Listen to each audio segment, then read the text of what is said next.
Welcome back. My name is Chris. I'm Andy. And I'm Steve. And this... Steve. I don't know. My voice broke. Steve. This is puberty. Streaming things.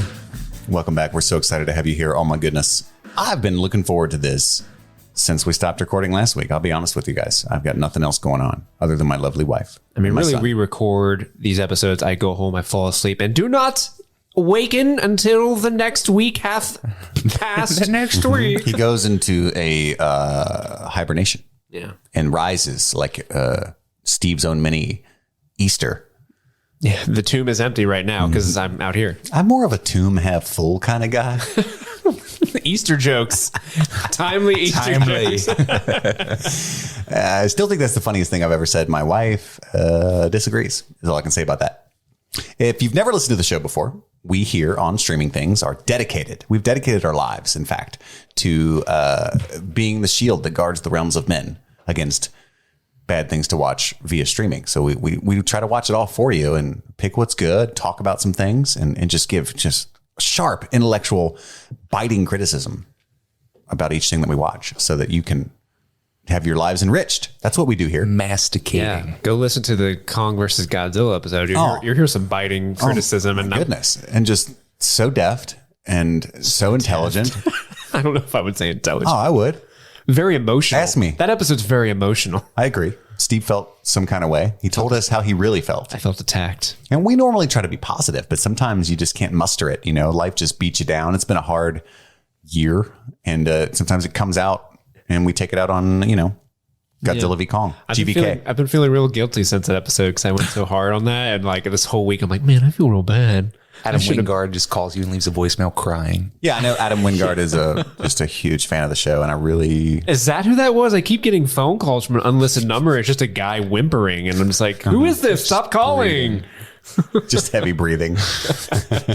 So we're so excited you're here. You probably know, just because you read the title of the show, if nothing else, that this is the Mailbag episode. Mailbag. Do we have a mailbag bumper? No. We can make one later with Steve going, Mailbag. Yeah, oh, we can do that. Yeah.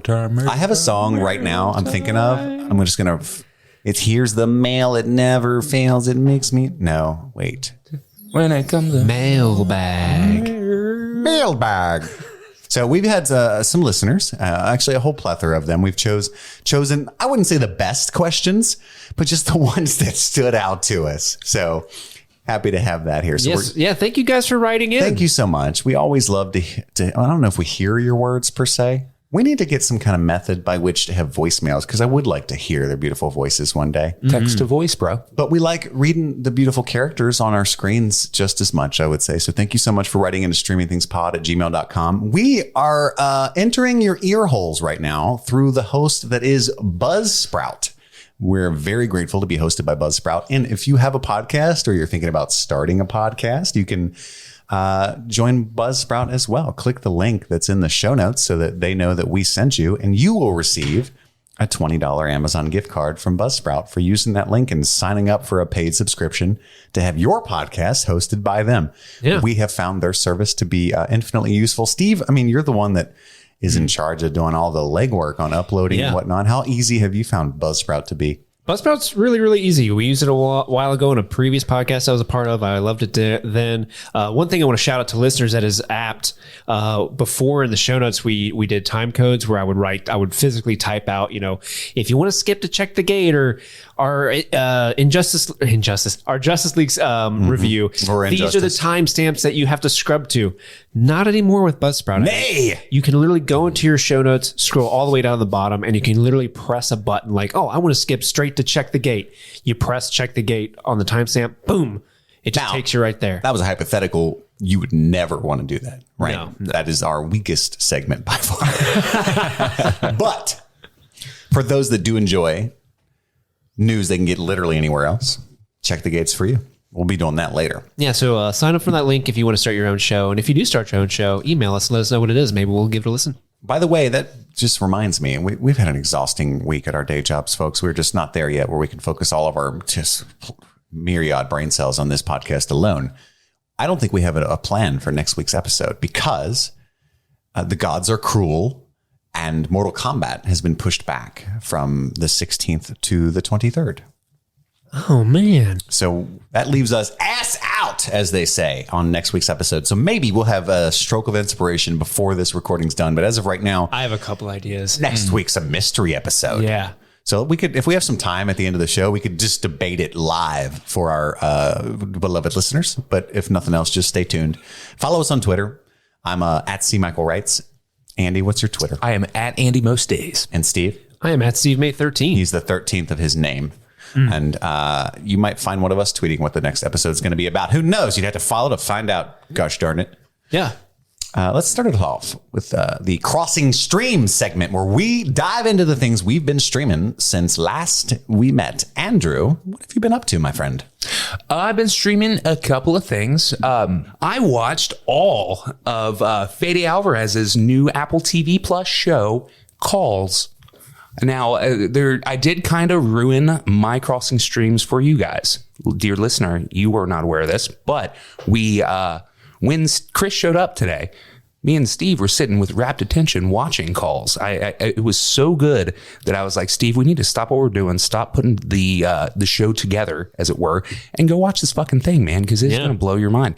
Chris, I know you walked in and it was chaos on the screen. You didn't know what was going on. You literally only missed like 5 minutes. Like it ramps fast.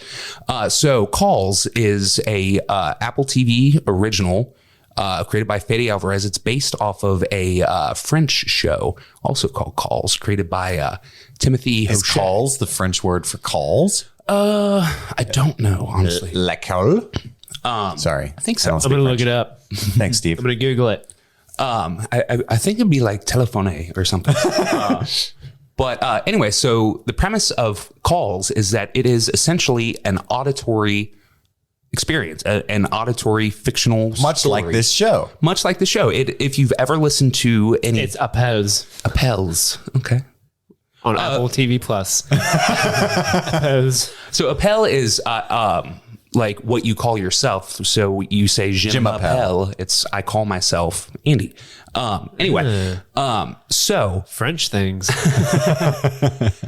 So it is essentially a visual version of a fictional podcast. And what you see on the entire story is told essentially via phone calls. Surprise. That's why it's called Calls. And what you see on screen is ultimately just a stylized transcript of what you are hearing. And it is fucking bonkers. It is so good. It is essentially what if Twilight Zone was was a radio show. Is the best way that I can describe it. It is 9 episodes, each one about like 15 to 20 minutes. And it is a bunch of standalone stories that as the show progresses, you start to recognize some similarities in the stories that you're experiencing. And then ultimately they kind of tie together towards the end of it. I feel like that's not super spoiling. I don't want to talk too much about what the actual plots are. Sure. Because one, they all are standalone. But two, like it is twisty and juicy, as the kids say. That's actually how it's advertised on Apple Yes, TV. it is. Yeah. It is a wonderful show. Do yourself a favor, spend 2 hours. You can binge the whole thing that quickly. Yeah, listener, give it a shot. Like I literally, when I walked into this house today, barely 2 hours ago, I had never even heard of the show. And Andy's like, dude, we got to watch this. So we sat down. And the episode we watched was like 16 minutes long? Something like that, yeah. And for 16 minutes, I was watching a screen that literally just had like a waveform and some typography text and voices that you could hear. And I was just wrapped. I was glued to that screen, even though there's like really no visuals other than a waveform and text. Right. Just and it was just intense. And like it ended and I was like, whew, boys, I just got to walk around. Do you remember like the Windows Media Player when we were teenagers? Oh, yeah. With that like circular. And you would listen to the wave. You would watch like the wavelength art to different music. Mm-hmm. You know, the song would change how it didn't danced. The like PlayStation 3 have that kind of stuff? It did. Too? You're right. Yeah. You're right. Yeah. So that's what it reminded me of. Like a really good version of that, of course. It is absolutely wonderful. And the cast is stacked. Listen to this. It's got Aubrey Plaza, Clancy Brown showing up again. It's got Rosario Dawson, Mark Duplass, I assume that's how Duplass. I don't know that one. It's Duplass. You know Marky Mark. Duplass. Oh, Marky He Mark. was in Creep. If you guys ever watched that horror movie, it's Duplass. absolutely wonderful. Or Safety Not Guaranteed, also a wonderful movie. Also a great TLC song. It's got Nick Jonas, Joey King. It's got Aaron Taylor Johnson, Lily Collins, Judy Greer, Danny Houston, Riley Keough, Stephen Lang, Karen Gillan, that Scottish beauty. I love her so much. Pedro Pascal, Danny Beauty, Ben Schwartz. That's a Jennifer great cast. Tilly. That's a very diverse cast too. I got In the terms vibe. of Do you think it range. was like a quarantine based inspiration? That is the feeling that I had watching it. That is like, hey, how can we make something interesting when we cannot get together to film something? Right. And this came out of it. Now, it is based off of a French TV show that actually came out 4 years ago. Again, also called Calls or Appelé. So yeah, and I watched I did not watch the show. I'm trying to figure out how I can watch it and have it be subtitled in American Jesus. In English. American. While I speak a tiny bit of French. American in this household. I speak a tiny bit of French, but definitely not enough to be able to just watch a French show and have any idea what's going on. But I did watch and it's on YouTube, the short film on which the eventual French show was based. so many layers. Yes. It's fucking shows all the way down. And it is pretty much, not exactly, but pretty much dead on the pilot that we just watched. Oh, really? Only it's French people. And it was excellent. So there's more cigarettes, but it's pretty much the same. You can hear them smoking. You just I'm the type. So that's Calls. That is Calls. You can find it on Apple TV Plus. Andy, do you have anything else you've been streaming? Steve, what the hell have you been up to? You old giggle box. sorry, Andy just quoted like a meme video from 2004 that I hadn't thought of in forever. Fires and missiles. But I'm the type. What was that called? The End of the World. The End of the World. Okay, yeah, that was a blast from the past. Maybe, hopefully, listener, you've seen that because it was a hoot back in the day when people still watch Flash animation videos for fun. So I was on vacation from work this week. However, it did not feel like it. I was painting my house by myself almost the entire weekend. So Loser. I didn't stream as much as I wanted to. However, I did stream some things. What'd you And stream? I finally got around to streaming season 2 of The Boys. Oh, nice. Yeah, Amazon Prime, The Boys. If you're not familiar, it's kind of like, imagine the Justice League, but if they were all dicks. If Marvel existed, but Marvel actually created the superheroes and they were real, and then also made movies featuring those superheroes that they created and made real. Yeah, I'm following. And then there's the main characters, the boys, are not part of the superheroes. They're normal people who realize that the superhero, quote unquote, characters are flawed and are actual human beings who are given these godlike powers. So they all kind of act in duplicitous ways. Some of them are horrible psychotic monsters, like your Homelander, who's basically like depraved Superman who has an odd fixation on breast milk. But it's such a good show. It's fucked up in such a good way. Like a lot of it's very gory. It's very graphic, but the characters are great in it. Like, shoot, I'm forgetting his name. Carl Urban is great as Billy the Butcher, who's like the leader of the boys. He's just this British guy who's like, we're gonna kill all these soups. Oh, we're gonna do it. Fucking beauty. But I really love Anthony Starr. He plays Homelander. He's the evil psychotic Superman.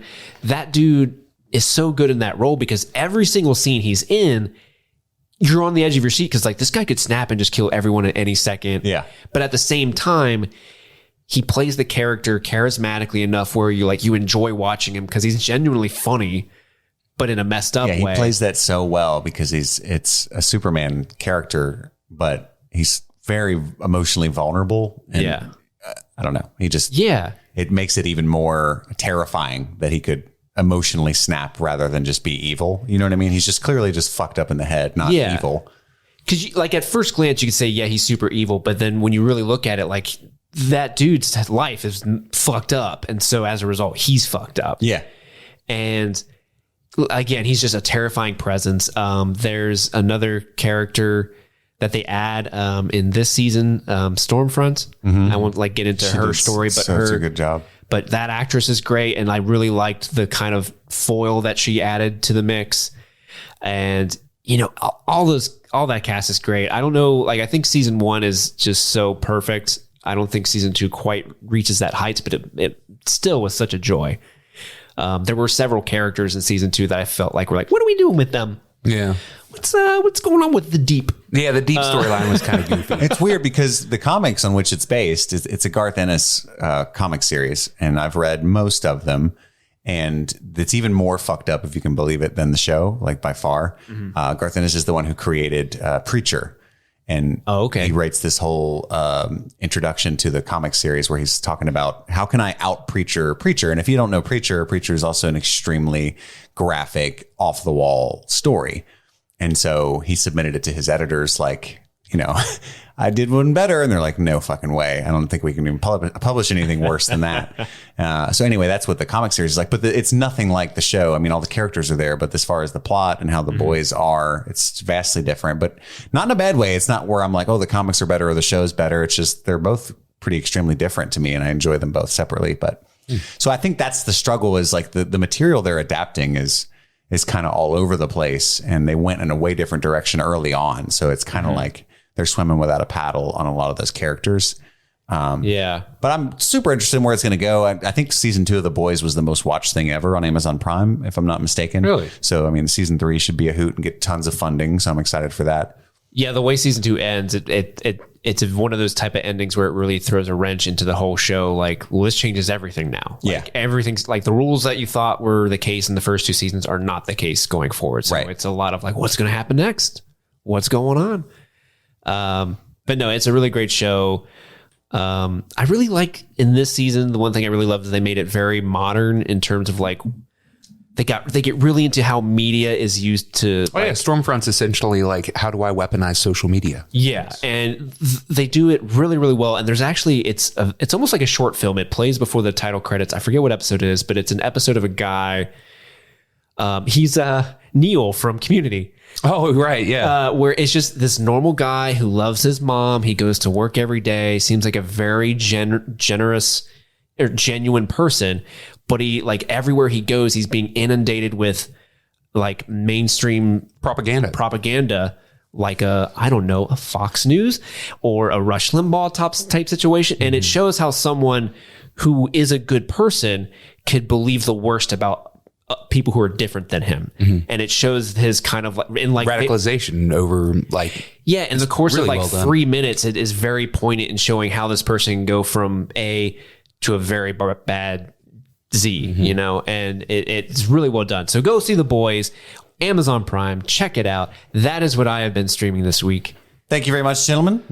What a wonderful crossing stream segment. I'm going to tie it up. I'm going to close it off now with what I've been streaming. Put a bow on it. Shit. I'm so tired. I'm trying to turn it into like a good show. You know what I mean? Like a professional segue. I ruined it because I'm like, I'm segueing meta right now. Right. But our listeners appreciate that. I streamed a few things. You guys probably, I guess you didn't. You would have talked about it. I streamed The Last Blockbuster. It's a documentary on Netflix about the last Blockbuster. So it's an Airbnb now, isn't it?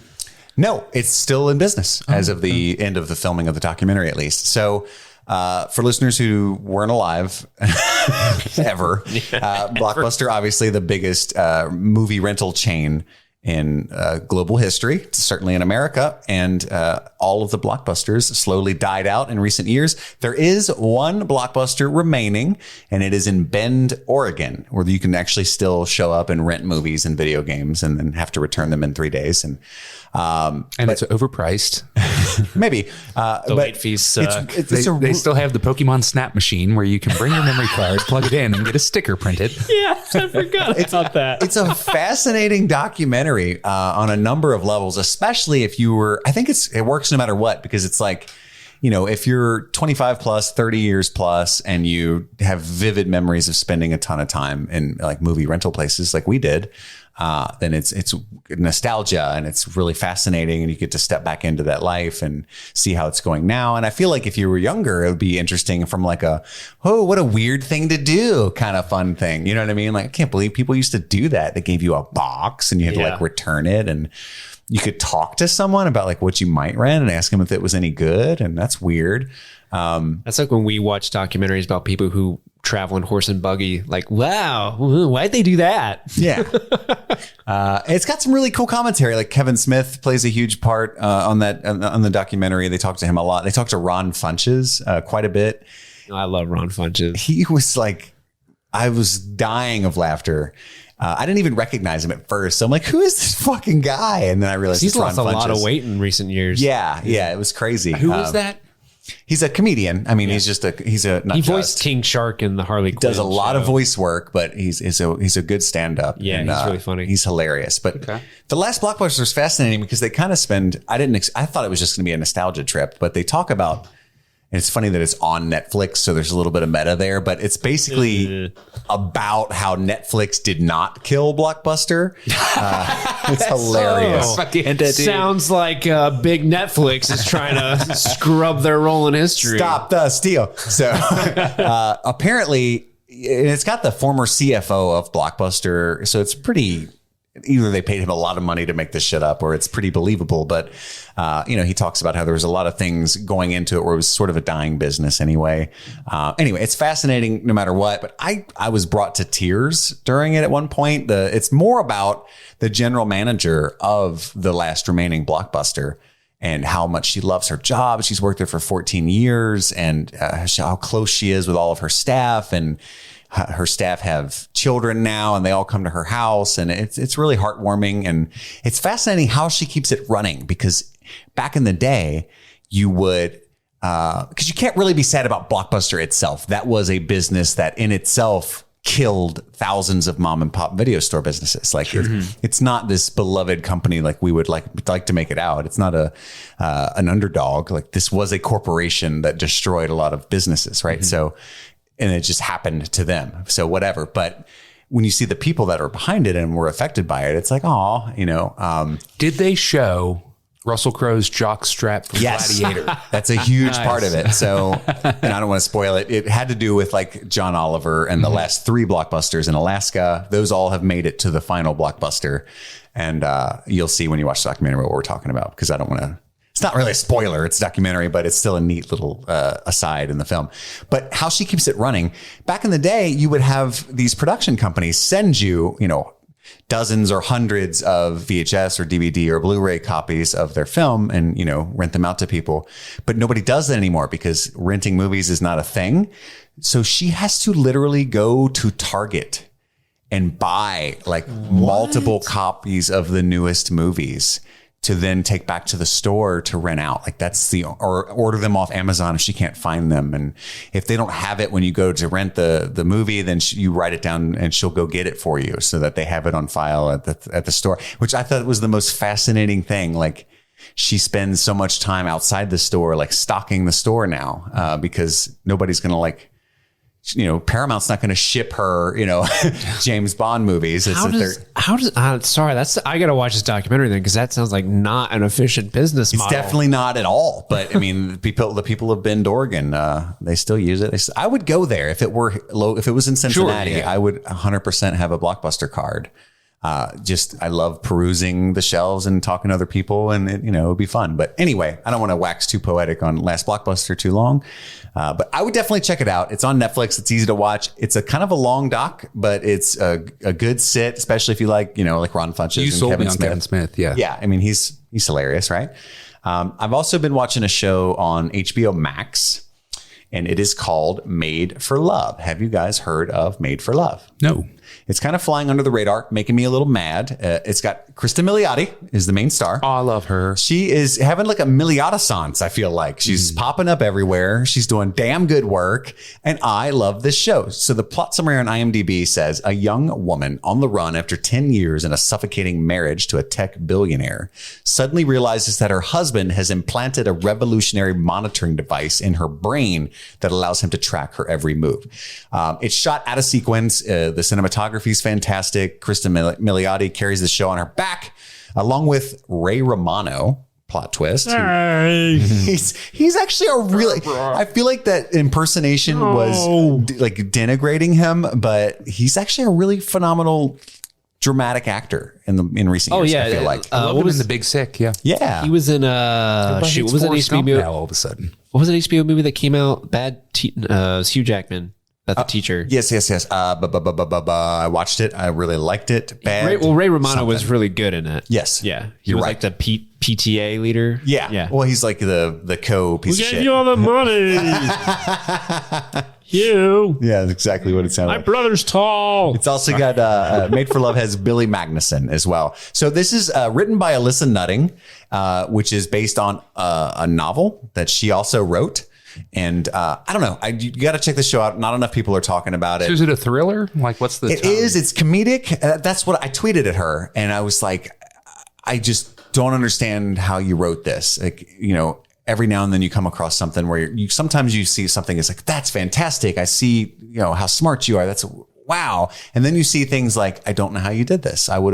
This would have crumbled under, my watch, because it. Just so good at balancing the tones. It's definitely a thriller. There's some really uncomfortable imagery. It's very violent, and the subject matter is pretty dark, extremely dark rather. And yet it is funny as hell too. Krista Milioti's hilarious. Even Billy Magnuson, who's quote unquote the villain, is objectively the villain. I don't know why I put it in quotes. Is pretty funny at times. But it raises some interesting questions about like, where is the space for privacy in a romantic relationship? Because they have an extremely toxic relationship. He's just a straight horrible abusive person. But you start thinking like, where are the boundaries in a marriage? Do you know what I mean? Where do I draw the line? Where do I get to be my own person? Is that a secret or a lie? Kind of thing. So I'm 3 episodes in. I've got another episode to watch when I get home. I got like 3 shows I'm watching right now with new eps. What's that called again? Made for Love on HBO Max. So I have that, Invincible, and Falcon and the Winter Soldier to watch when I get home. You got a busy day. I do. I'm so excited. So the last thing that I streamed is the most important to me. It's called Shiva Baby. Have you guys heard of this movie? Nope. No. So I rented it, I think, for like $7 on Apple TV. So it's not something that you can easily access or you can access it all for free. It is. It's brand new. It should be in theaters and probably is in parts of the world. It's written and directed by Emma Seligman and stars Rachel Sennett, who I think that's how you pronounce it. I hadn't heard of her, but she is fucking hilarious. Immediately followed her on Twitter. I mean, she's got a wonderful energy is all I can say. So this movie has been described as a comedic uncut gems, which I think is a little bit, I think it's a little bit reductive, but I definitely see the parallels. So it's about a Jewish funeral service, a woman at a Jewish funeral service with her parents. And she like runs into her sugar daddy and all of these shenanigans ensue. And it's all in one location in one area and just running into different people throughout the house in these awkward, tense situations. And it does make you want to rake your eyes out, much like Uncut Gems, with just like people talking over each other and a bunch of chaos. But it's funny as hell. So it's a little bit different, obviously. I cannot stop thinking about this movie and how creative it is.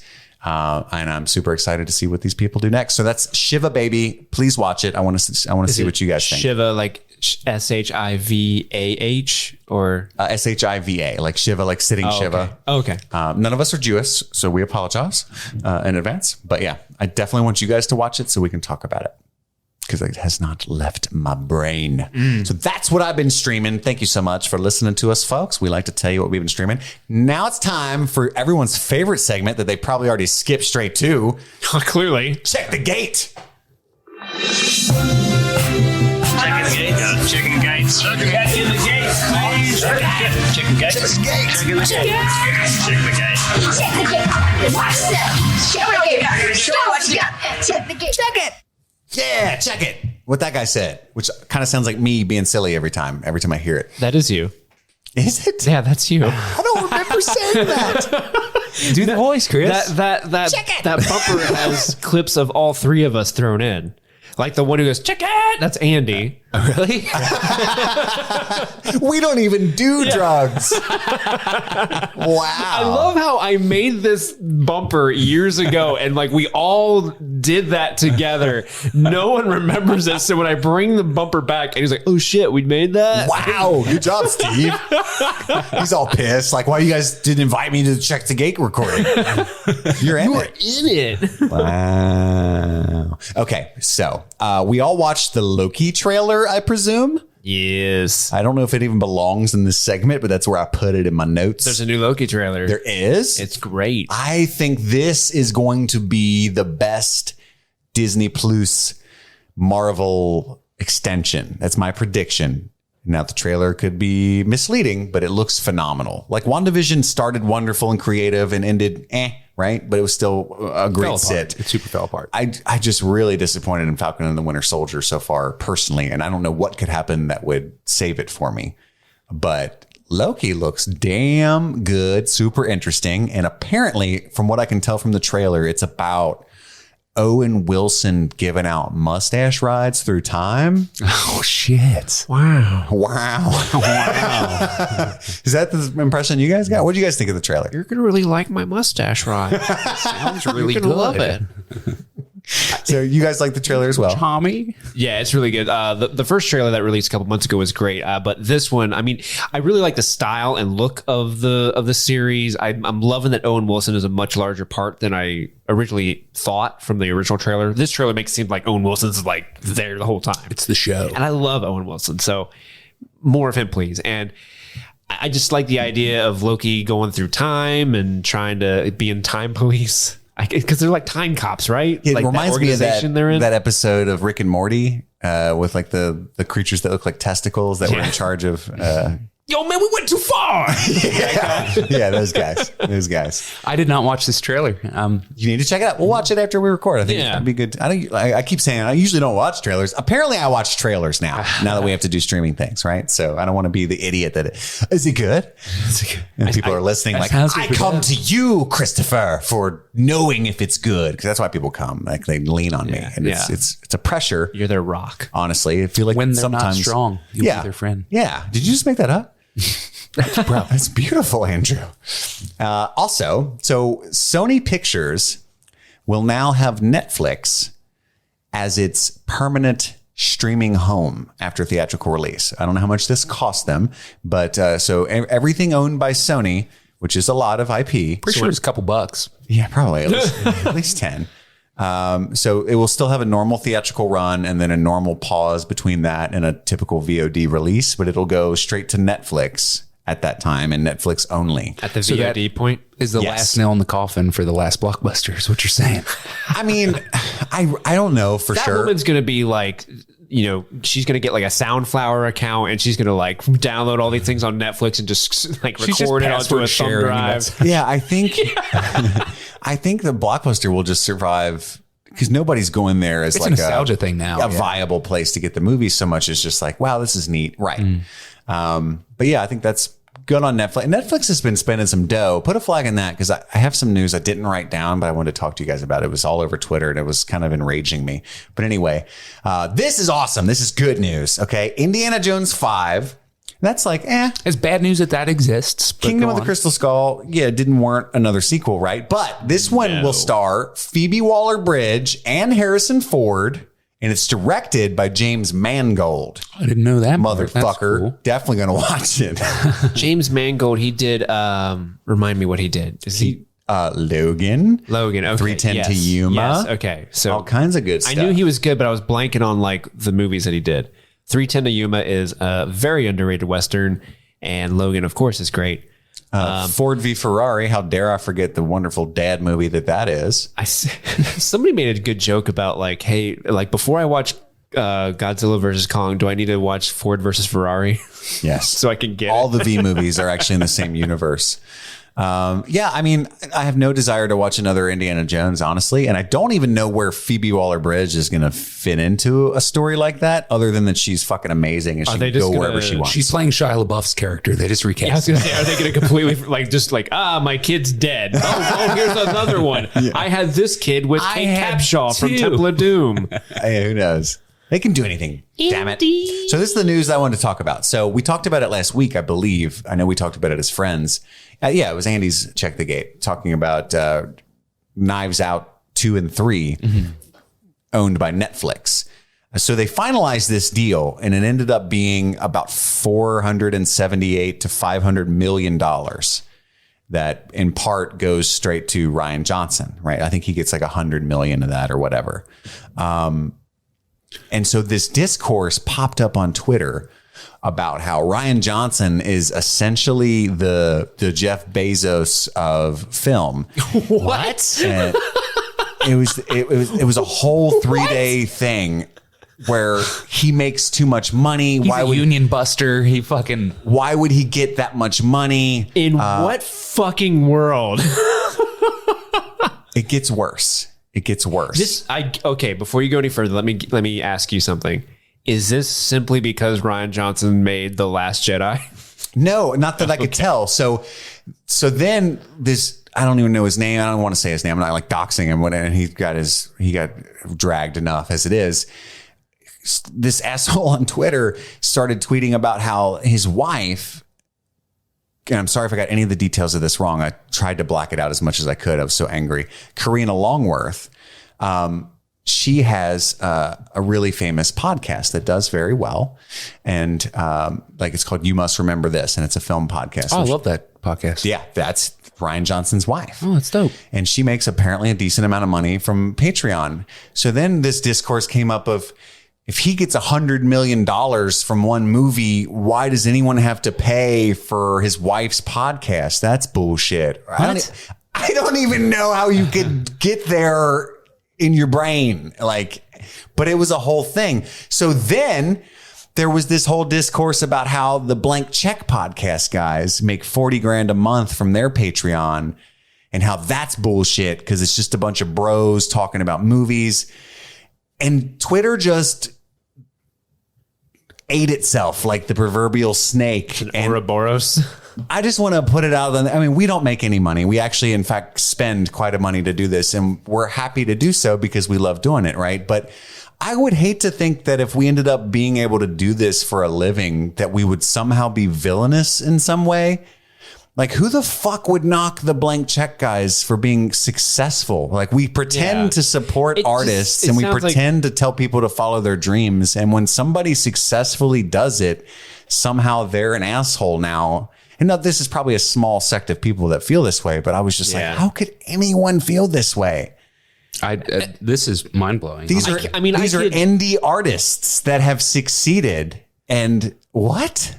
I can kind of see where someone would connect the dots between why do I have to pay for Rian Johnson's wife's podcast? He makes so much money. You don't.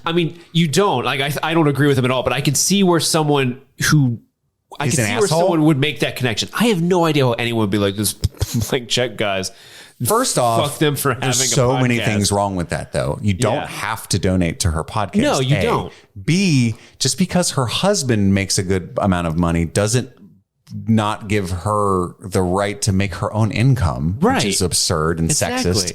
And immediately attack the woman is a viable criticism. What the fuck? Yeah. And even the people defending Rian in this thread of ugliness were like, I can't believe they're attacking Karina Longworth for making money on her podcast. If anything, fuck the Blank Check guys for making 40 grand a month.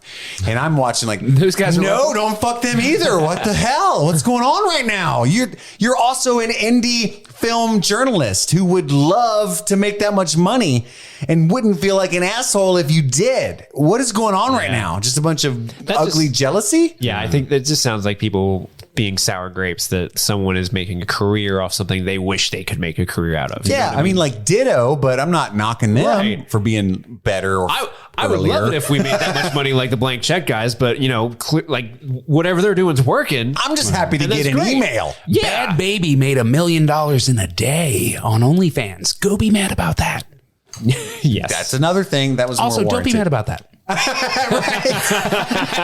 Just stop being so mad. Mind your fucking business. Like there's a rule. There's several rules that apply to this. A, don't be an asshole. B, let people enjoy things. And C, if you don't like something, don't watch it. It doesn't have to rule your life. But go watch Knives Out because that movie's amazing. That movie is amazing. Deserves all the sequels and he deserves all the money. The next bit of news, Ryan Johnson started an OnlyFans last night. Ooh. And he just uploads 60-second clips of Last Jedi and laughs in the background. It's the weirdest thing ever, but I subscribed. He's playing his little guitar. It's banjo. It's banjo.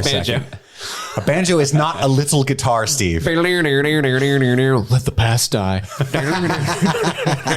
It's just more. Adam Driver's also in it. So everybody subscribed. Anyway, I think that's all the news that you got here first. The hot, steaming, fresh takes you can get literally anywhere else. Now it's time for our main event. The first ever Streaming Things Mailbag. Mailbag. All right. So again, as we alluded earlier, we had a ton of good submissions. We're going to read as many as we can. And Steve wanted to be a professional and have us curate this list and figure out which questions we were going to read when. And I said, nay, Steve, let's not confuse the listeners with just random professionalism out of nowhere. Let's do it the way we do it. Rushed, slightly nervous, stumbling, but full of heart. That's what we're known for. Andy, why is he calling me out? I just want him to know. Ugly, balding a little bit. One day, people are going to hate on us for all the money we make. And it's because of this lack of preparedness that we're going to get there. God damn it. The computer fell asleep on you, didn't it? The laptop battery. No, you would think I was stalling, but I'm not. I'm just unable to be trusted with a microphone. Okay, so let's do this. This question comes in from listener Chloe Barber. Chloe. And she actually wrote quite a few. And some of these listeners wrote quite a few. And I'm going to come back and forth betwixt them. And I'm the only podcaster that uses the word betwixt more than once a year. And I just want to throw it out there. I'll get that award someday. I'm going to make that award just for you and give it to you. This is a brilliant question full of intellect. Leonardo DiCaprio and George Clooney are both fighting for the position of best man at your wedding. Who do you choose and why? With this caveat. Also, since they are your friend, they will probably invite some of their famous rich friends to your wedding. So think of that. Ooh. So Steve, George Clooney or Leo DiCaprio, which is your best man? Oh gosh, this is kind of a weird one. And I guess it can be assumed neither the other is not going to be like a groomsman. He's just not in it at all. He's not even invited. Okay, so like if I invite George to be my best man, then Leo's not showing up. Correct. Like you're dead to him. Yeah, he's like, he just gets mad. Like, I'm not going to Steve's wedding. Yeah. And Clooney's going to be there. That's an interesting question. So I would probably, my knee jerk reaction is to pick Leo. I'm a bigger fan of Leo's movies. Mm-hmm. I'm also a bigger fan of Leo's castmates. I feel like the movies he's in star people I'm more fans of. Not that I'm not. It's not Clooney's not the same way, but she just wrote friends. She didn't say people they had like worked with necessarily. Oh, that's true. He might not they be probably friends. both know the same people. I'd be scared to invite either of them. Does Leonardo DiCaprio have friends though? Let's be real. Well, I was going to say like I'm kind Just of a bunch of Swedish models. I was kind of worried to bring Leo, Leo to my wedding because he might just pick up on the closest 25-year-old that he sees. Like Leo quit hitting on my cousin. Yeah, right.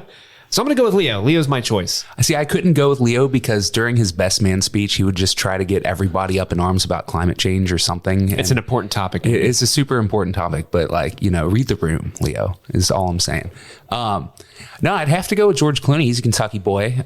So we might even have some of the same friends. I've met his aunt. We might have some of the same friends. Because the state is so small. I went to his school. We went to his school, Andy. Sure did you know that George Clooney went to Northern Kentucky University only like a month. I heard that so many fucking times. Listener, if you went to Northern Kentucky University, that's all you fucking ever hear about is how George Clooney went there. And then you're like, yeah, he was here a month. Well, he's from Like they have a statue. They don't, but they should. he's from Maysville, Kentucky, which is a very small town, and you Yeah. can imagine how proud they are of that. Well, the Clooneys are a big family around here. Yes. Like, yeah. So Andy's going Clooney. I'm going to go Clooney. I'm also going Clooney, and here's why. I've been thinking it out.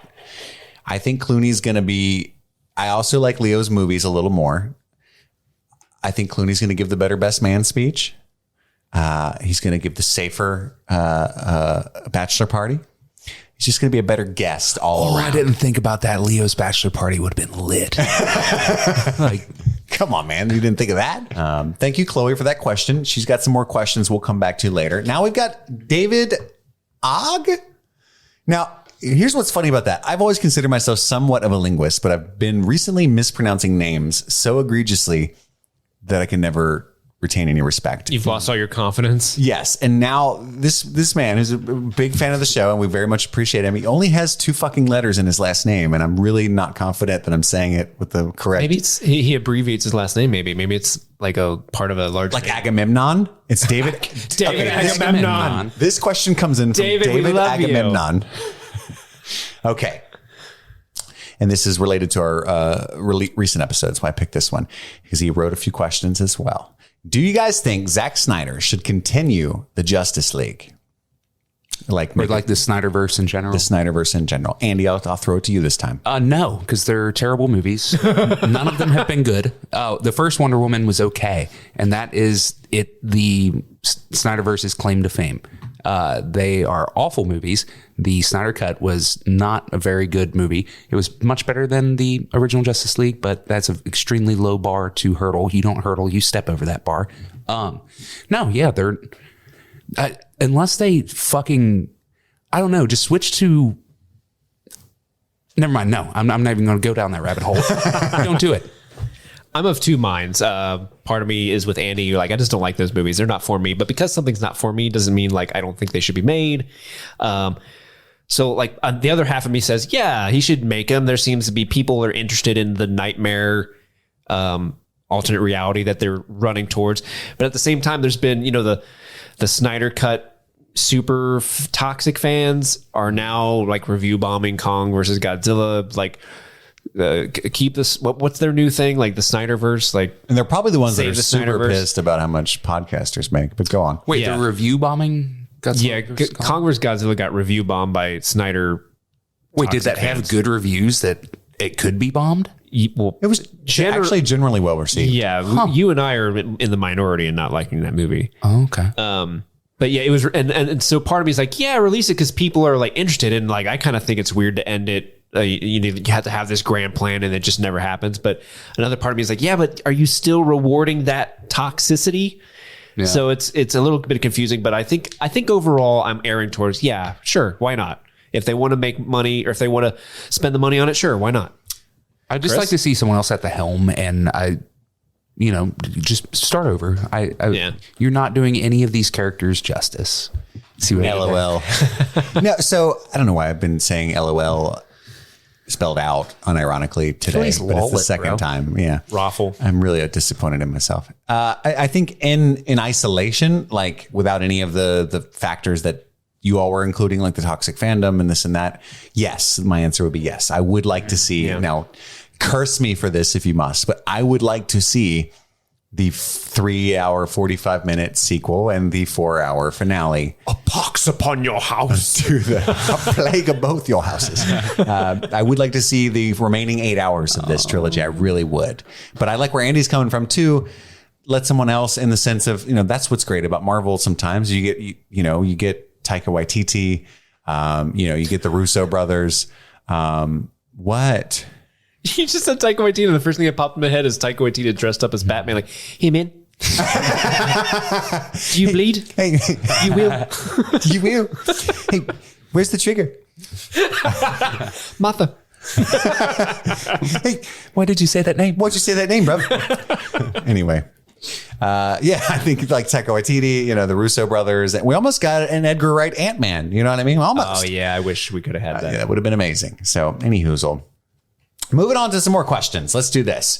Listener of the show, Enza. Shit. Sorry. No, go ahead. Just play some random fucking sound clips, Steve. I'm on the wrong soundboard. I went to do you said next question and I was going to, so here, say next question. Next question. You didn't do that between the last two questions. Next question.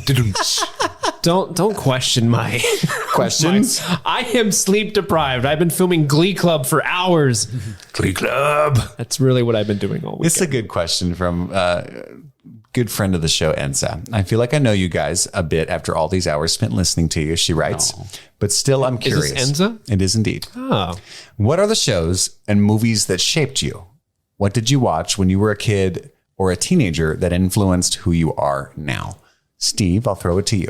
Well, I think a few episodes back, I kind of went into how Star Wars kind of so I know it's not a very original thing, but Star Wars when I was a kid really kind of thrust me into it. But if I had to like quickly spout out the movies that really kind of shaped me in very pivotal points in my life, you know, E.T. is the first movie I remember watching and being, you know, in awe of. Star Wars was the first movie that really kind of got me in love with how movies are made, shortly followed by Jurassic Park, which is, you know, a bellwether. Is that the right term? It's like a watershed. It's a watershed moment in my career. I like it when I think of memories in my life, it's AJP and BJP, before Jurassic Park and after Jurassic Park. When did that happen in my life? And then Spider-Man 2 is the other one. Spider-Man 2. The Sam Raimi Spider-Man 2? Yes. Okay. When I was in high school, we made a Spider-Man 2 parody called Spider Mike. It's a 50-minute long short film called Spider Mike. And it follows the basic beats of Spider-Man 2, but like Spider-Man's an emo kid. But that was like the first real big... Oh, no, that's Spider-Man 3, bro. Yeah, I know, right? He totally ripped off our movie.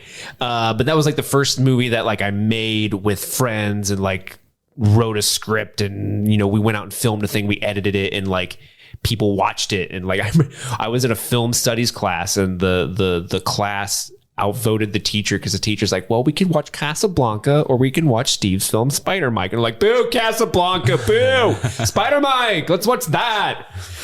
So yeah, those are the films that really kind of shaped my life. Oh yeah. Andy, what about you, buddy? A movie we talked about the other day, and we were in our group text talking about it, and I referred to it as the How Chris and Andy Became Who They Are movie, and that is Almost Famous. That movie, I've always been in love with music and I've always wanted to be a writer. That movie is the reason that I went to school and studied English. It absolutely shaped who I am as a person, who I aspired to be.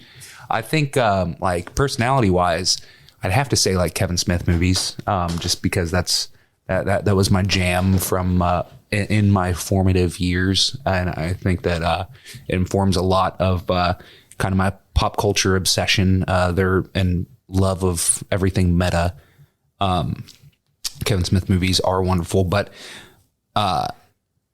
there aren't really any from like a kid. I don't have that like BJP and AJP experience with any given film. Not until I was already an adult, and I think the movie that made me super kind of fall in love with what movies could be was Eternal Sunshine of the Spotless Mind. I think I was in junior year of high school when that movie came out, and it blew my mind and continues to do so to this day. But Almost Famous is probably the biggest one for me. Yeah, Andy and I, our answers are similar because we grew up together, as most listeners know. I've known him since I was 10. So obviously Almost Famous was what the first thing that came to my mind, because I also wanted to be a journalist, and that's kind of a blogger is the best I can approach that nowadays from life choices and whatnot. But I love that movie so much. And I'm a huge fan of Joanna Robinson. She's a writer at Vanity Fair and ubiquitous podcaster. She's got a ton of them. But her Twitter bio says one of Cameron Crowe's uncool, which is to quote the Philip Seymour Hoffman line from that movie. If you haven't seen it, definitely watch it. You're not cool. I fucking love that movie very, very much. And yeah, definitely a huge Kevin Smith fan. We watched all the Clerks animated. Just a lot of our personality is imbued from his irreverence and just willingness to be a nerd, right? But when I was thinking about it, Braveheart, I think I've talked about on the show before how much I loved that fucking movie when I was a little kid. I've always had an obsession with like swords, you know what I mean? And that those stories born of that kind of, whether it be fantastical or medieval. I absolutely loved Braveheart for whatever. I mean, I'm talking, I don't know how old I was, probably 7 or something. I mean, just definitely not old enough to watch that movie and nowhere near old enough to understand it. But you got to be that young and be able to watch a 3-hour plus film as many times as I did. It had to be formative and wonderful. And, I got to say Lord of the Rings though, like that trilogy. Yeah, true. I mean, that Braveheart, which is the weird, it's a Brave Little Toaster Braveheart crossover event. Few have seen. It's called Breadheart. They can take the crust off of us, but they can never take our freedom. Hold. In the toaster. Loaf. Jesus. But yeah, I watched Lord of the Rings, Andy and I, probably 100 times. I mean, I don't know. We were so obsessed. And so I would say The world has changed. I think I'm Frodo. I would say Andy's Sam. in the water. Would you not agree? Say what? I'm Frodo, you're Sam. I think so. I can see that. Who would I be? You would, who would Gimli. Steve be? I would be Gimli. Yeah, you showed up Hell halfway through the yeah. movie and just like, and my axe. Hell yeah. Sweet. You have to toss me. You have to toss me. Steve took us to the mines of Moria. Don't never trust an elf. And Steve frequently delves too deep. I have to say that from It's true, personal yeah. experience. All right, moving on. They call it a mine. A mine. Let's throw it back. Not that. Don't throw that back. What are we doing? All right. That's next question, Steve. This one comes in from Kate. Kate writes a very short but powerful question, tying in with our last answers, I believe. What the fuck is your origin story? And I was talking with Andy and Steve before the show. I think she meant the origin of the podcast. And Andy said, no, I think she means like how the three of us met. And I'm not really sure. I guess they're all kind of the same thing. So again, Andy and I have known as lifelong friends. We had another podcast that shall not be named, that didn't do as well and very rarely focused on film and TV, even though that's what we wanted it to be, because those episodes did very poorly. Nobody seemed to give a fuck about. We had a decent listenership, but they didn't care at all what we thought about TV and film, which was very sad. So we spent a lot of time talking about like controversial societal topics and whatnot. And Andy and I, we've known each other for so long. We have tried countless novels, comic books, blogs, bands, films. Nobody's ever cared much about any of it, but we just gosh darn love creating it. And We try. Got a little Irish there. and so, yeah, well, I get tired and I just do that. Andy, how did you meet Steve? So that's how I met Steve. So let's go there. So I met Steve in Norse Film Society, a film club at NKU, where we both went to school. And George Clooney, too. George Clooney also went there. That is a fact. We were both non-traditional students at that point, returning students. And I don't even remember how I found out about film club. I feel like it was maybe one of the classes I was in. The teacher was, I remember you just showed up one day. yeah. The teacher, Well, that sounds weird, but like at that point in time, it's kind of a clique. And in Norse Film Society at that time was like 10 people that always went. And then if anyone ever showed up, it was like, well, who's that? Oh, hey, come here. Don't swear in front of them. Don't scare them away. Don't swear. so I feel like it was extra credit for a class or something to have gone to that. And I didn't do it for the extra credit. It was very much a, They were scamming people to come to our club. well, How did I not know about this? it was, I can't honestly don't remember, but I feel like it was extra credit. But anyway, and I didn't go for that. It was very much a, oh, what the fuck? There's a film club. Of course I'm going to go to that. Right. Kind of thing. Cause Chris and I had just started getting into, trying to make movies at the time. Like I had just bought my first camera and, we were either had just done or were about to do our first short film. No, I think we had definitely already done it. We had already filmed that way prior because while you were in the film club is when Fitness Freak came out. Right. Yeah. Okay. Yeah. So that would have been That would have been your third right attempt. third one. Okay. And listener, if you look up on YouTube, Fitness Freak horror short film, you can find that. Well, I mean, if you just search Fitness Freak, it's a bunch of like gym bros, but Right. but no, I made that as a part of Norse Film Society, and so that's where I met Steve. Steve, were you vice president? I was vice president of Norse Film Society. So You were the Mike Pence of Norse Film Society? I kind of stood by. I guess I should have went Kamala Harris there, but I called every woman mother. And no, like I was vice president at the time. I remember Andy showed up and I immediately kind of gravitated towards Andy because, we were both non-traditional. We're a lot older than everybody else in that room. Students, yeah. We're elder statesmen. So I was like, oh, hey, fellow Kid. almost 30-year-old. Let's hang out. And then of course, so we were doing a program at the time called the Horror Roulette, which was the original idea of it was people would get together in the group. Everyone came up with 6 teams and they would make 6 different horror films. This was over the course of October. 6 films like The Chamber of a Revolver, Roulette, ha ha ha, clever. And all these movies were supposed to take place on the same night. So there was going to be like intersecting threads that kind of led to believe like, I forgot they're in the same universe. So there was like a huge writing meeting between all the team members and like, we're like, okay, what's your script? How can we connect it to any of these other scripts? And like, we did all this stuff. None of it happened. 2 of the teams dropped out and didn't do anything. There's only 4 films made, but I remember Andy's film standing out. Yeah, both your guys' film, because Chris, you were in it. I was in it. Yeah. You were the victim. That was actually, it's funny. The least involved I've been in any project Andy's been involved in, and the most successful project Andy's ever had. And I don't know about that. I try not to take it personally that those 2 things are happening at the same time. Well, it's But I was in it. but I remember watching that film and Dude, just your being death scene blown makes away. that movie. Yeah, because it's a horror film about a gym guy who kills people who goes to a gym, basically, right? Correct.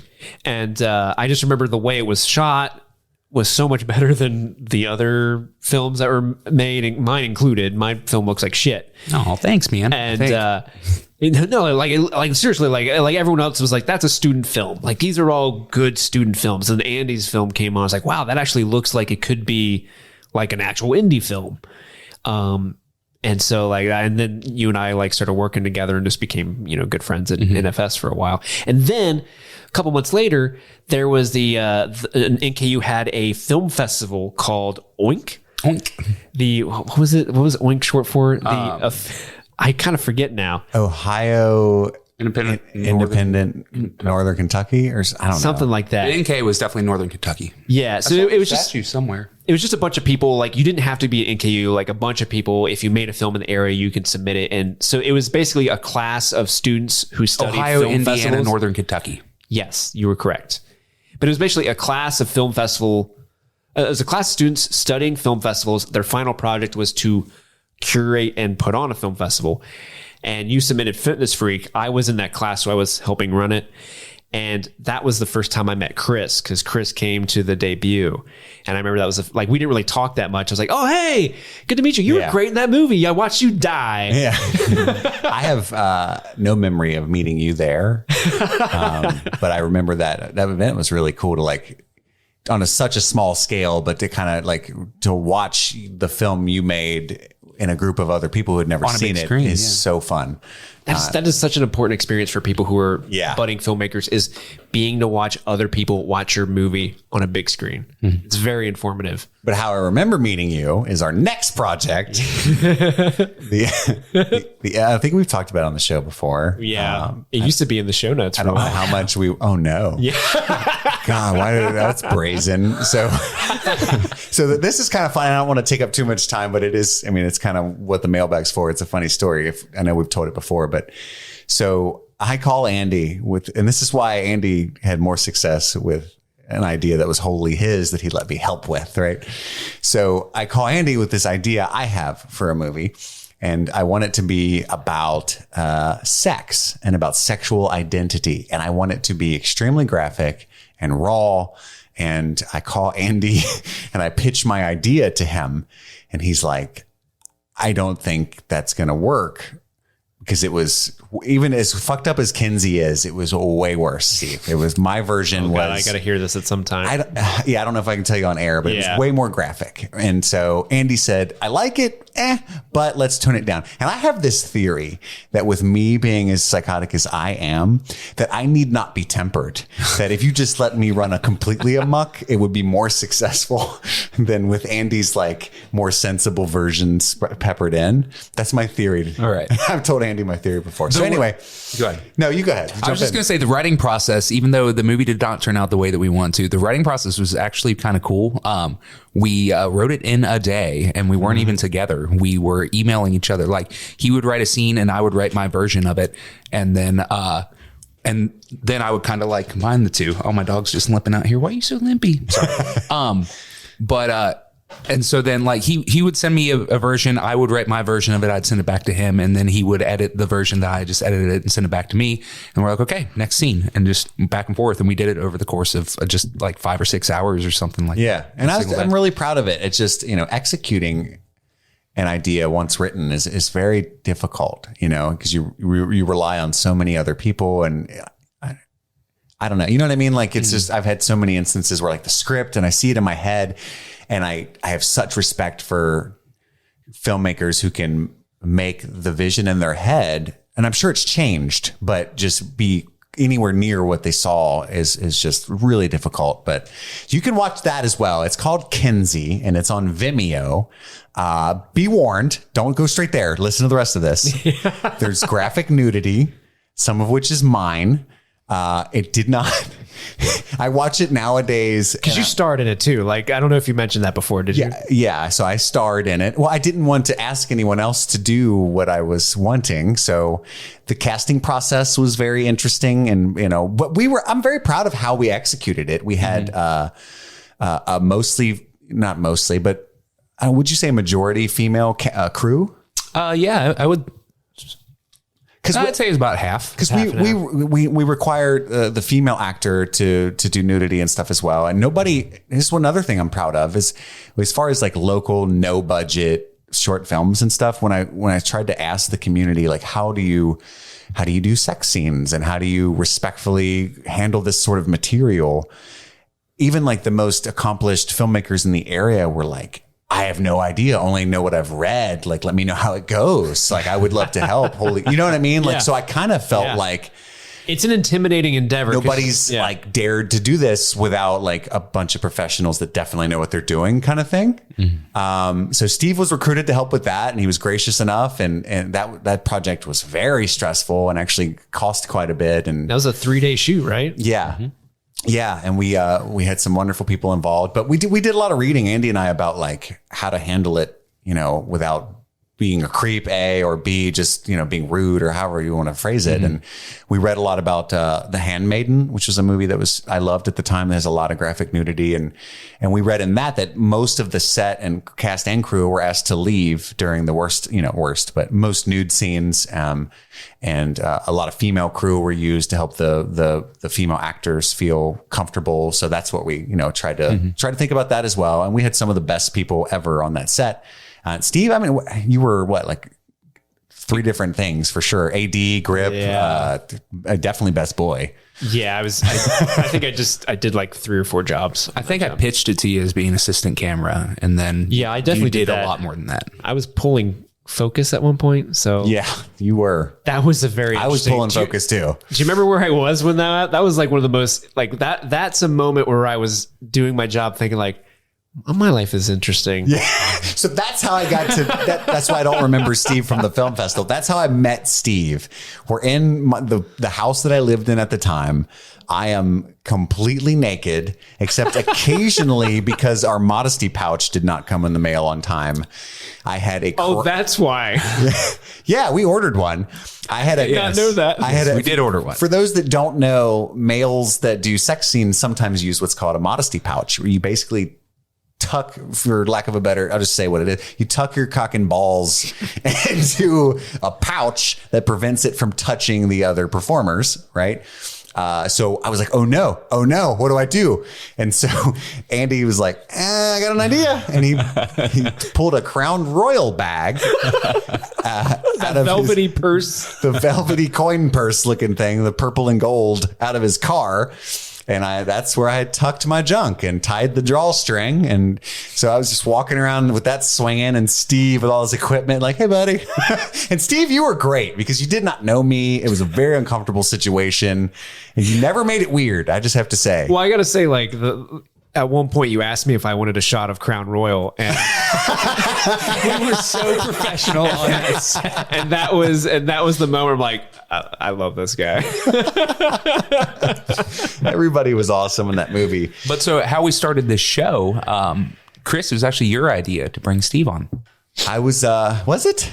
Sure was. Awesome. Good fucking job, sweet. Chris. I didn't know. We know started talking about the idea of doing a Stranger Things podcast. I remember where I was. I was on the phone with you, rolling pizza dough at the restaurant I worked at the time, the old-fashioned way. And I got my Bluetooth headset on. I'm talking to Andy, like, the shows. We need to start another podcast. This one should be exclusively about TV and film. He's like, yeah, totally. And I was like, let's do a Stranger Things one and call it Streaming Things. And then because the title is so like ubiquitous sounding, if we get any kind of listenership, we can continue it once the show's over and just talk about other things that stream, which, is almost everything. And and Steve just seemed like such a good guy. In fact, the joke of the time was we called him Stu from What We Do in the Shadows. the movie What We Do in the Shadows. Stu, who's such a good guy. Aww. And that is how Streaming Things was born, and just immediately loved our chemistry and had such a good time. Those early episodes are just filled with genuine belly laughter. I mean, I didn't know how clever Steve was. I just knew him as the guy that could. I don't even know if we knew that you did other podcasts. Definitely didn't. No, because I just remember. knew he liked movies. Andy called me. I remember I was living with my mom at the time, and I was in her basement, and Andy called me. I'm like, what the fuck is Andy Casson calling me? I don't want to see any more dicks. Well, I don't want a shot of Crown Royal. No, but Andy called me and he pitched the idea, and I was like, that sounds great. And he's like, do you know have any equipment that you can use? I'm like, yeah, man, I've done like 3 podcasts. All of them have fallen flat on their face, but I've done them. Interesting. I don't remember that. But that's our origin story. Yeah. And now we're here. We started at the bottom, and now we're slightly above the bottom. Yeah. Why is Andy Casson calling me an origin story? And I sometimes still wear that Crown Royal bag. That's going to be the title of my memoir. Why is Andy Casson calling me? And our next question on Mailbag comes in from friend of the show, Sam Stevenson. I almost called him Stam Stevenson, which is a much cooler name. I would consider changing it, Sam. Mm-hmm. Sup, nerds, he writes, your friend Sam here. Love hearing your beautiful voices each week. Now, we all know Steve absolutely hates Jonathan Lipnicki. So my question for you all is, what Saturday Night Live sketch deserves to be made into a movie the most? Out of the ones who haven't been created already, of course. And what would the plot be for that film? I'm expecting each of you to come up with separate answers. I'm sorry, we got Sam. homework. I'm sorry, Sam. Mine would be, what's up with that? The plot would be that the show, What's Up With That, is in danger of being canceled. In a last-ditch effort, DeAndre Cole must plan out on one big What's Up With That special to raise money and save the show. He would have to go get as many guests as possible, and we will see the behind the scenes of the show being planned, choreographed, and performed. Andy. That's detailed. That's detailed. What is your response? Who was the guy that you hate? I'm going to be honest with you. When he wrote that in, I was like, I don't know what he's talking about. Obviously, Steve hates him. He might have just been throwing that in to fuck with me. So there is a skit on Saturday Night Live. It's like a news segment thing with Seth Meyers, and they have had this character that Bill Hader plays come in a couple of times called Stefan. And so Stefan is sorry, Jonathan Lipnicki's little Jerry Maguire Stuart kid. Little. Yeah, Stuart Little, Jerry Maguire. I hate that kid. He grew up to be Guy Fieri. I mean, no. So Stefan is a a club promoter from New York City. And so basically the whole skit every time is Bill Hader as Stefan, this like effeminate foreign man with this bizarre haircut. Is he foreign? I think so. Maybe it's just the accent that he puts on. He's like, or maybe it's just an effeminate voice. This club has everything. It has everything. Got babies and Mozart wigs. But no, so the movie that I would want to see would be Stefan. First off, being a club promoter, and we get to see some of these insane fucking nightclubs that he talks about, because every time it's just like an insane teleprompter, like what are the most bizarre things that we can throw on there and basically try to make Bill Hader break character. Look up on YouTube, Stefan, Bill Hader breaking character. It's hysterical. But I would like to see Stefan as a club promoter going to these insane clubs. And then I would like to see him try to break out on his own and open his own club. And I would want to see him try to top all of these other insane clubs that he has been promoting early on and just try to throw everything in and have it be kind of like a coming of age story, almost like Brigsby Bear, like a look at this, grassroots, we're going to do it ourselves, and maybe the people won't love it, but I'm staying true to myself, and this club will have everything. Right. No, I think that could be awesome. Steve, what did you come up with? So I've been really, so my favorite SNL skit in recent years is the Donald Trump Jr. and Eric Trump skits. I don't know if you've seen those, where it's basically Donald Trump Jr. like going, "We're here to defend our father," and then the other guy's like, "And I'm Eric." And it's just, it's like those two together crack me up, but I can't like really think of like how you can construct a movie around that without like, being like no, I think people are like trumped out. Like they don't want to do anything with Trumps anymore. Mm-hmm. So I also thought of another Bill Hader sketch, and that was Vincent Price's holiday specials. Did you ever see these? No, I haven't. So it's Bill Hader playing Vincent Price, and the conceit is he's doing holiday specials as Vincent Price. He's like, "Welcome to Vincent Price's Christmas special," and like he brings celebrity guests, and they're always like, who's the one who plays Dorothy from Wizard of Oz? Judy Garland. So like Kristen Wiig is Judy Garland, and she's like, "I took all the pills," and like it's just like this supposed to be family live TV program is falling apart because all the celebrities he has on are like horrible people in one way, shape, or form. And like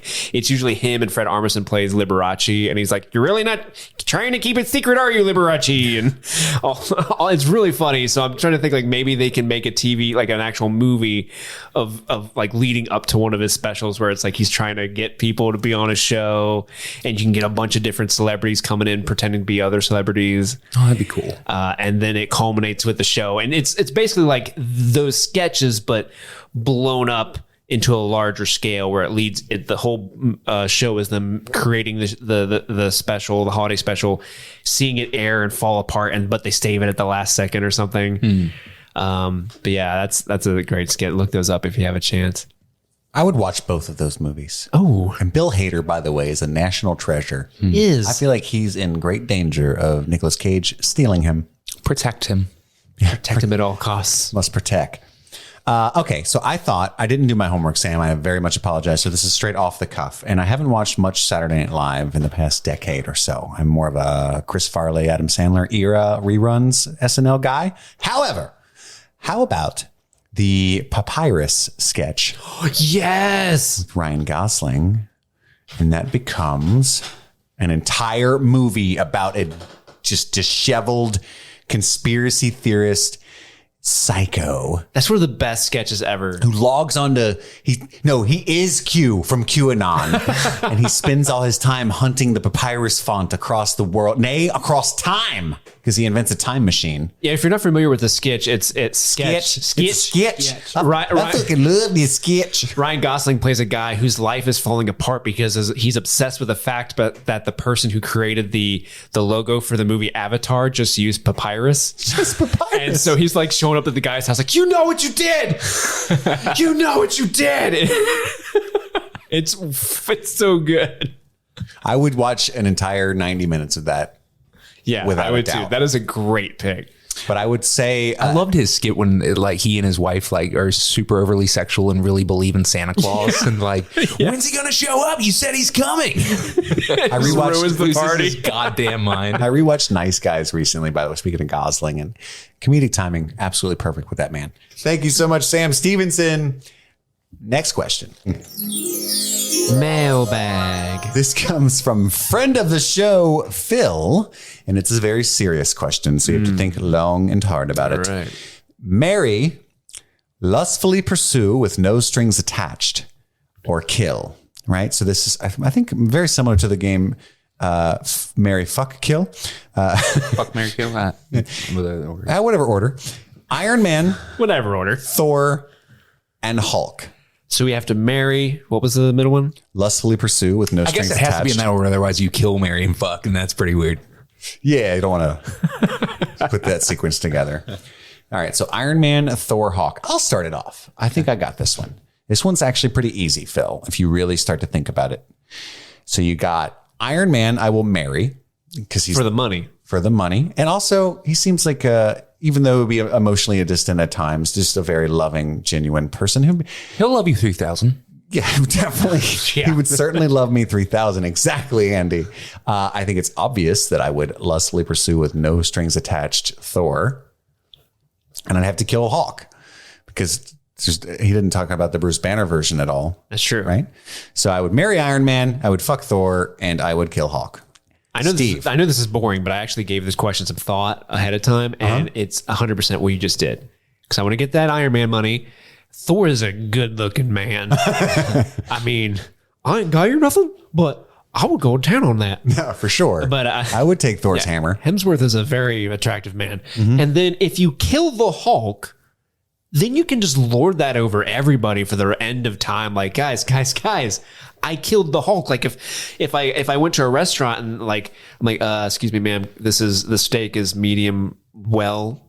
I ordered rare. So you're like, oh, I'm sorry. I'm like, ma'am, do you realize I killed the Hulk? Yeah, I saw him when he was angry, and I got to say I liked it. He was wrong. He was like, you won't like me when I'm angry. And I was all like, I don't like you any time of the day. I don't like you anyway. Blap, blap. Andy, don't you think that's the answer? I mean, that's don't. objectively the answer. Really? I really don't. Okay. Lay it on us. So I would marry Thor because that would make me the queen of Asgard. And that's pretty cool. That is cool. You're right. Lady. I would be royalty.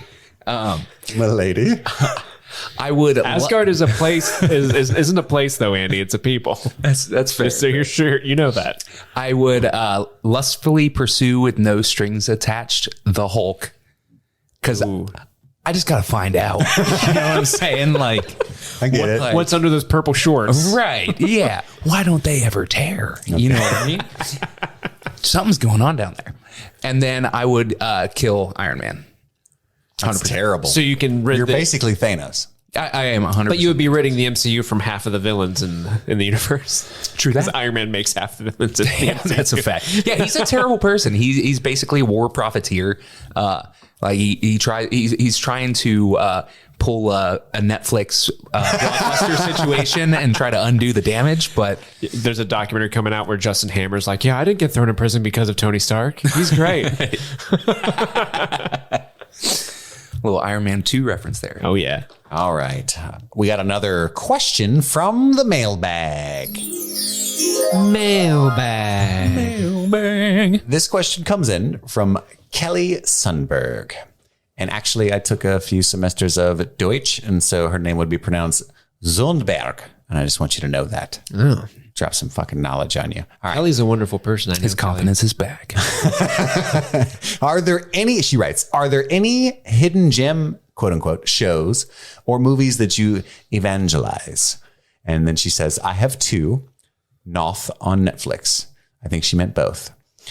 That's my Steve fault. typo. I wrote these out. Yes, correct.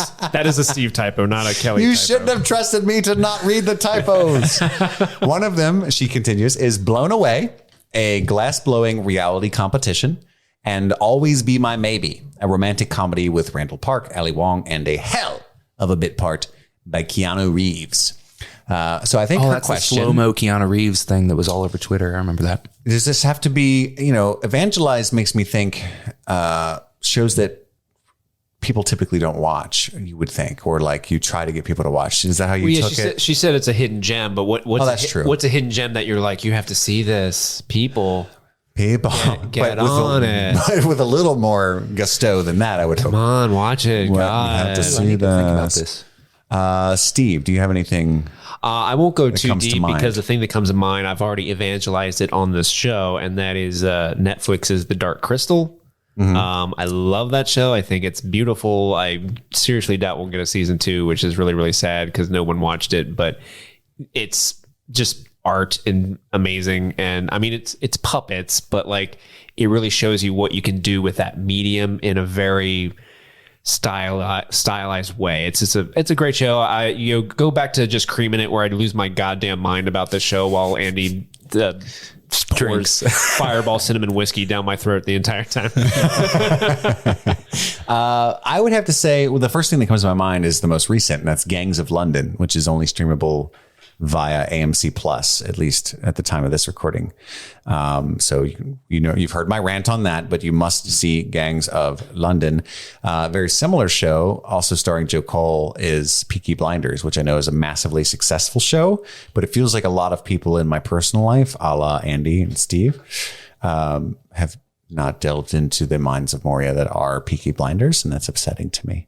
A mine. So mine,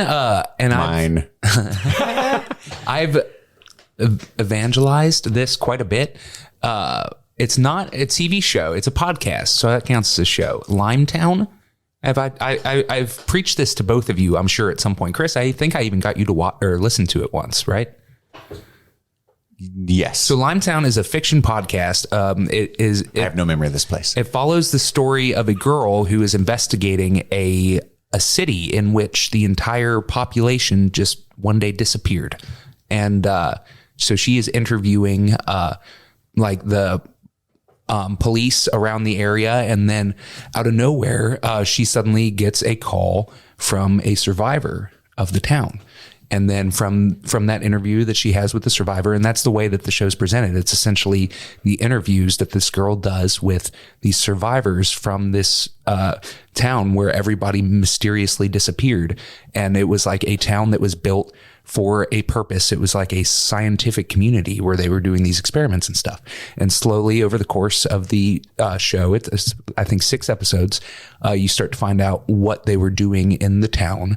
And eventually how everybody came to ultimately disappear and where did they go. I have listened to that entire first season of the show probably a dozen times. It is absolutely phenomenal work. I'm a huge fan of fiction podcasts like that. And like the show that I brought up during our Crossing Streams calls, it's very much in that vein. It's just an auditory a radio drama, and that's what Limetown is. And so I 100% recommend that you guys give that a shot. All right. Didn't they like option that or adapt Yes, it was adapted into a Facebook Watch original starring Jessica Biel. The hell? Yeah, they have original programming on Facebook. I'm pretty sure it's called Facebook Watch. So I only watched the first episode of that. It was not good. And I felt like it was kind of tarnishing Limetown for me. So I stopped. Oh, I know this is also recent. Became Lemon Town. Am I right? Am I right? Am I right, boys? I want to take Up top, guys. Yeah, Andy, why you leave me hanging? I want to take this moment to evangelize In and of Itself on Hulu again. Yeah. I know that's also extremely recent, but I feel like a lot of the things I appreciate are just widely appreciated. Not because my taste is good, but because I'm a basic bitch. You know what I mean? So I can't. I'm honestly drawing a blank on like some kind of. I feel like out of all three of us, you're the one who kind of deeps more into the more obscure things. Yeah. Out of the three I don't know. of us. I mean, there are a lot of the things I love that, okay, I'll just go out there then. These are all like heralded already on film Twitter. Do you know what I mean? And that's where I spend most of my time. So I don't know what people like normal people watch and don't watch, but I have a feeling like one of my favorite movies of all time, I still think of a lot, is Raw. It's a French horror film. It just never ever is. It's always by my side. I think of it at least once a week. I don't know how many people.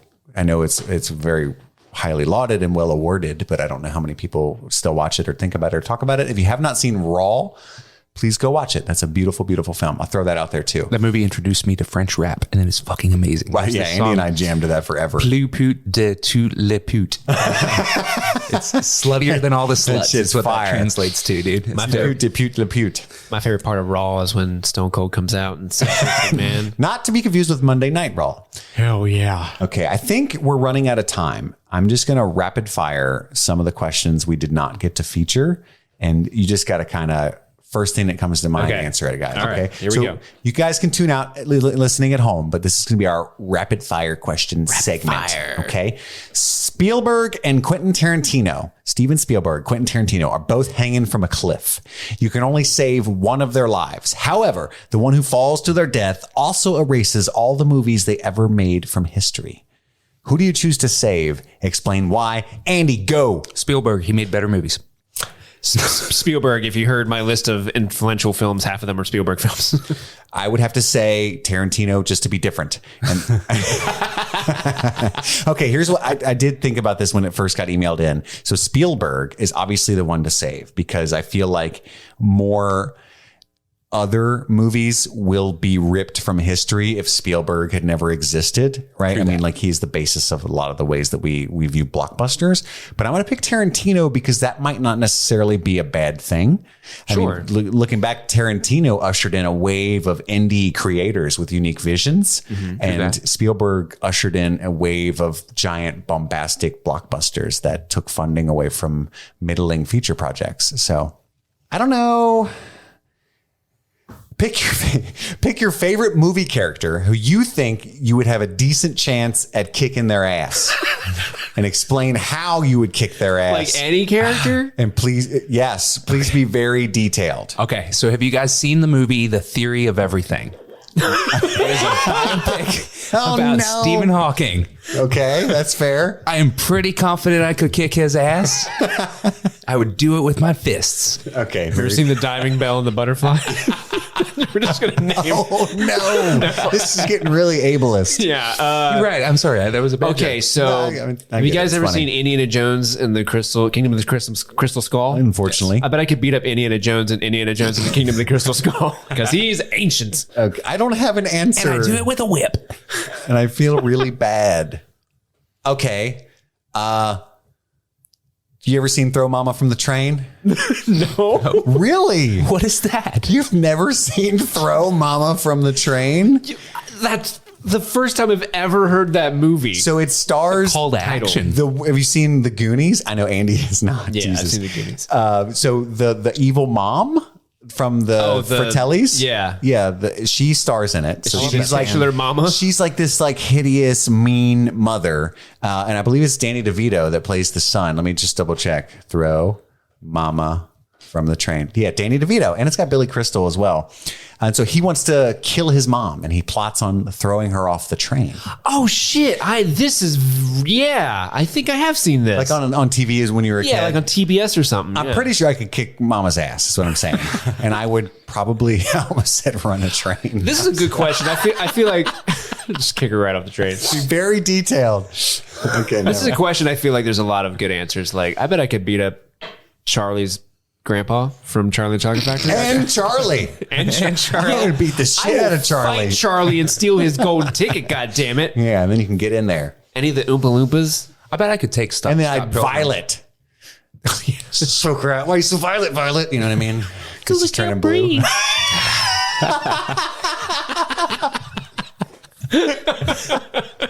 Why are you so violent, Violet? Because I can't breathe. Exactly. I'm glad this conversation went where I wanted it to. All right, more rapid fire. Okay. Jennifer Aniston agrees to make out with you. However, in doing so, the first 5 seasons of Friends are erased from history. In a heartbeat. Do you kiss Aniston or let the world only have the worst 5 seasons of Friends in their lives? Didn't even know there were 10 seasons of Friends. Never watched it. I will not kiss Jennifer Aniston because I am married, and I would tell her that, and I would go watch Friends with my wife. Steve, you go. I wouldn't do it either because I don't know. That's weird if she's like, make out with me. Like, Yeah, I don't know you. Take me out to dinner first, Jen. All right. I'm not a piece of meat. Yeah. Eyes up here, Jen. What am I, the Hulk? All right. And then, so we have a listener named Mike Grody, and he wrote in some weird ones. I'm not going to lie to you. I'm going to read some of the ones I think are safe. Some of the safe. There are some unsafe ones. Okay. Would you rather have turn the safe ones into unsafe ones in our answers? Yeah. Would you rather have teeth for hair or hair for teeth? Andy. Hair for teeth. Steve. Teeth for hair, because then Is it all hair? Do you have like teeth hair on your pubes? Like little tiny tooths? If I had hair for teeth, I'd be like a whale. I said little tiny tooths. Little tiny teeth all over your arms and legs? Or is it just the hair on your head? These are great questions. Because if it's just the hair on your head, I'd rather have teeth and I just wear a hat. You can have teeth pubes. Or buzz. I guess I could shave all the hair. I shave all the teeth on my body and still could. not have hair teeth like weird ass Andy over there. And they wouldn't grow back. Right. I could get dentures. I'm sure in this hypothetical you Yeah, could. but then people be like, why do you have hair in your mouth? Because in your universe, teeth are hair. Right? that. I'm so confused. Yeah, does everyone else look like this? Or Yeah. is it just me? Are you just this weirdo? I hate this question. Makes me uncomfortable. Okay, so similar to Stockholm syndrome, what would other city syndromes be? Oh, okay. So if you had Cincinnati syndrome, that just means you become irrationally angry when someone mentions a streetcar. Yes. You could have Covingtonitis, which is basically just drug addiction. That's fair. That's fair. You could also have Tallahassee syndrome, and you would just be extremely racist. This just became like, well, let's blast random cities. Yeah, I have no idea. I just know like South has a reputation. I was trying to struggle there. Wasn't Stockholm syndrome supposed to be named after a person, though? I believe so. Really? I think so. Oh, that's a poorly named mistaken city on that, then but after the I think fact. so. And we need to do our psychological history is what the hell we need to do. The city council of Stockholm, when that came out, we're like, oh, damn it. Don't name it that. Our tourism board's going to go for shit. So this comes in from Shay McCullough, and she just wanted to know what we thought of Queen's Gambit. And we did appreciate Queen's Gambit quite a bit. We talked about it at the beginning of our 4th reboot here recently. We talked a lot about Queen's Gambit. I was fucking obsessed with Queen's Gambit. I love that show, just so you know, Shay. And I absolutely adore it and recommend that everybody watch it. And someone else also asked how we felt about Steve Harrison wrote in and asked how we felt about Queen's Gambit. So I wanted to shout out to you guys. Chris loved it. I think Andy and Steve loved it as well. I enjoyed it very much. I did not see it. Steve, I'm going to smack the living piss out of you one day. I'm sorry, Steve. Get up. Get up, Steve. Okay. If you're whining, nobody likes whining. This is the Streaming Things Gambit. You make me do this. What cartoon? violent, Steve? This is a good one. Speaking of violent, what cartoon serial mascot probably has the darkest backstory? Lucky Charms. Yeah. Wait. Explain this to me. Okay, so the Lucky Charms guy, what is his thing? They're always after me, Lucky Charms. Who's they? That dude's seen some shit, and that's why he's always on the run. That dude, I don't know what that past is, but it is criminal. He is truly just always on the run. That or tricks, because they say tricks are just for kids, and I don't like where that is going. Agreed. It could be the Cookie Crisp, because they are literally burglars. Have you ever heard like the actual Tony the Tiger backstory? I was about to say that, dude. Really? Tony the Tiger has a backstory? Yeah, let me find it. Is his backstory less than great? See what you did there. There was a Twitter thread about it, and it was basically like this kid that gets turned into a tiger and basically just has to live like that for the rest of his life. Wait, so Tony the Tiger is an adult who originally was a human child, but now he's an adult tiger? Yeah, named there was Tony. some Twitter thread about it, but part of me feels like the end of that thread was like, ha ha ha, this was all a joke. April Fools. Right. So I don't know that for sure, but it was basically like the whole premise of the thread was like, are we just going to give her the fact that like little boy goes out to play and comes back a middle-aged talking cartoon tiger, and the parents are just like, well, this is our life now, and just let's carry on from here, Tony. I love the idea of people completely making up random bullshit by just going on Twitter like, are we just going to forget the fact that Johnny Depp is actually a crab that put on a human suit? And it's like, what? I'd also like to float the Honey Smacks frog, because that's like the worst cereal of all time. So he's got to be. And he's named his cereal Smacks, and that dude, he's a drug dealer. That's what I'm saying. I can't find the original Tony the Tiger thread, so just look it up on your own. Damn it, you all got phones, but it's highly interesting. So many mascots have dark backstories, I'm sure. Blueberry, he's a ghost. He probably died because a bunch of blueberries fell on him, and now his existential waking crisis for the rest of eternity is being a fucking punchline. Like, I'm Blueberry because I got smashed by blueberries and now I'm a ghost. The Raisin Bran guy, constipated for decades before he invented the bran flakes. Am I Count right? Chocula bit by a Hershey bar. Is that he was bit by Hershey bar? Everybody knows that, Steve. Hershey. A one, a two. That's the owl. That's the owl from Mr. Owl. How many licks does it take to get to the center of a Tootsie Pop? A one. A two. A three. There's like a little bit of the count in there. Like you're throwing in a little bit of the count from Sesame. I don't know what's going on. You're the voice guy. I'm tired. I think that brings us to the end of them. What is it again that we were doing, Steve? Mailbag. That was fun. That was fun. Thank you guys so much for joining in. Again, don't forget to email us like everyone else did at streamingthingspod@gmail.com. Next week, we don't know. Tune in to find out.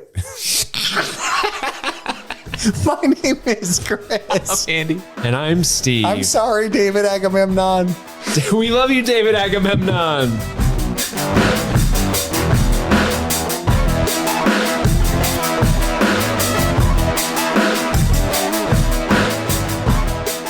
Oh, so his insistence on more cowbell is actually... Why did you make him like very British and refined? More cowbell. It's just what I do. More. Please, sir. I want some more cowbell. It's got Dickensian. More cowbell. Please, sir. More cowbell. We're tired. I hope this is as awesome as it feels, but I doubt it. But I doubt it. But I doubt it. But I doubt it. But I doubt it. But I doubt it. But I doubt it.